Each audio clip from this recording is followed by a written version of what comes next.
Bismillahirrahmanirrahim. Assalamualaikum warahmatullahi wabarakatuh. Innal hamdalillah nahmaduhu wa nasta'inuhu wa nastaghfiruh wa na'udzu billahi min syururi anfusina wa min sayyiati a'malina may yahdihillahu fala mudhillalah wa may yudlil fala hadiyalah. Asyhadu an la ilaha illallah wahdahu la syarikalah wa asyhadu anna Muhammadan abduhu wa rasuluh la nabiyya ba'dah. A'udzu billahi minasyaitonir rajim. Bismillahirrahmanirrahim. Ya ayyuhalladzina amanu kutiba alaikumus syiyamu kama kutiba alal ladzina min qablikum la'allakum tattaqun. Pendengar yang berbahagia, kali ini kita akan belajar hikmah berpuasa dari seekor kupu-kupu. Membaca fenomena metamorfosis kupu-kupu, maka pikiran kita akan menemukan cakrawala baru tentang proses luar biasanya. Berproses dari telur, lalu menjadi ulat, menjadi kepompong, kemudian menjadi kupu-kupu. Itulah sebuah proses metamorfosis yang dalam bahasa manusianya sedang menjalani puasa, menjauhkan diri dari makan dan minum dan hal terlarang lainnya. Tahap menjadi ulat, di mana tubuhnya merayap. Seperti apa yang dilewati oleh manusia. Mereka melewati beberapa ujian yang membuat mereka terus tumbuh, merangkak seperti ulat, belajar dari kehidupan, bertahan dan bersabar dalam kondisi terburuknya, karena kehidupan terus berputar.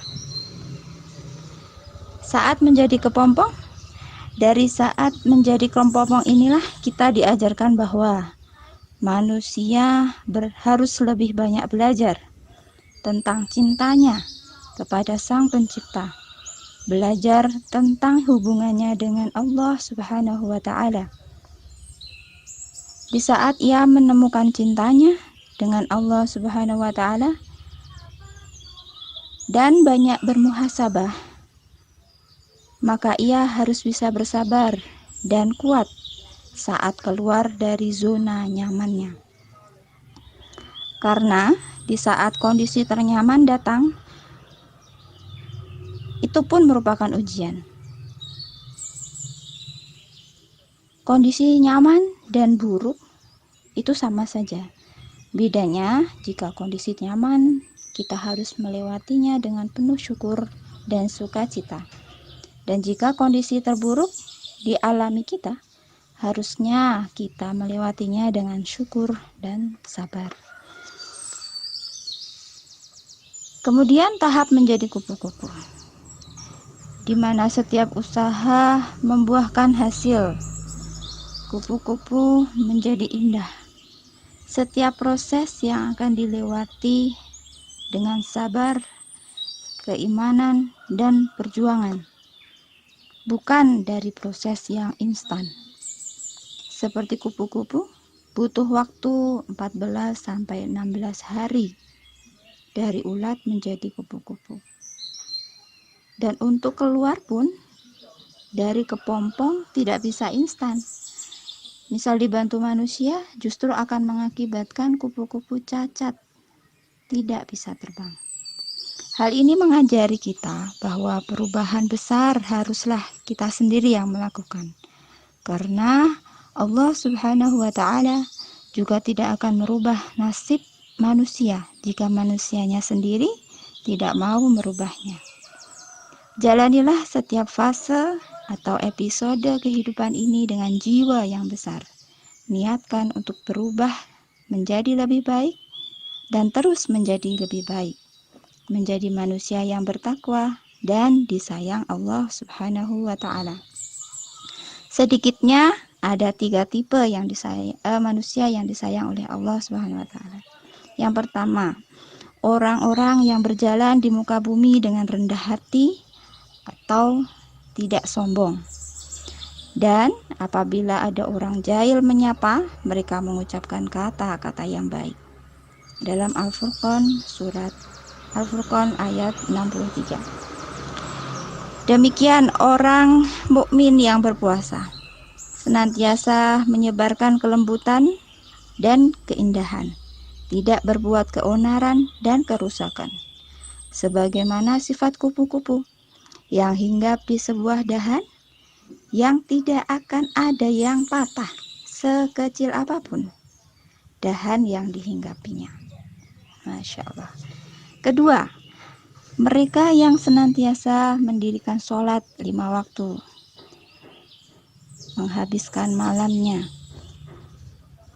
bermunajat sebagai wujud syukur kepada Allah Subhanahu wa Ta'ala, seperti dalam Al-Furqan ayat 64. Sebagaimana juga kupu-kupu, seorang mukmin akan selalu melaksanakan perintah Allah, menolong orang lain, sebab ia menyadari bahwa sungguh dirinya merupakan hamba yang tidak mempunyai kemampuan apapun tanpa bantuan dari Allah Subhanahu wa Ta'ala. Ketiga, orang yang berhasil dalam puasanya, ia akan memilih makanannya dari yang halal, yang baik, layaknya kupu-kupu yang hanya memilih sari madu bunga sebagai makanannya. Orang yang berpuasa dan mukmin sejati akan senantiasa menjauhkan diri dari yang haram, menjauhkan diri dari perbuatan-perbuatan yang tidak baik, seperti dalam surah Al-Baqarah ayat 168. Demikian. Maka berpuasa dan Ramadan kali ini, marilah kita senantiasa menjadikan diri kita lebih baik, dan semoga kita menjadi golongan orang-orang yang bertakwa kepada Allah Subhanahu wa Ta'ala.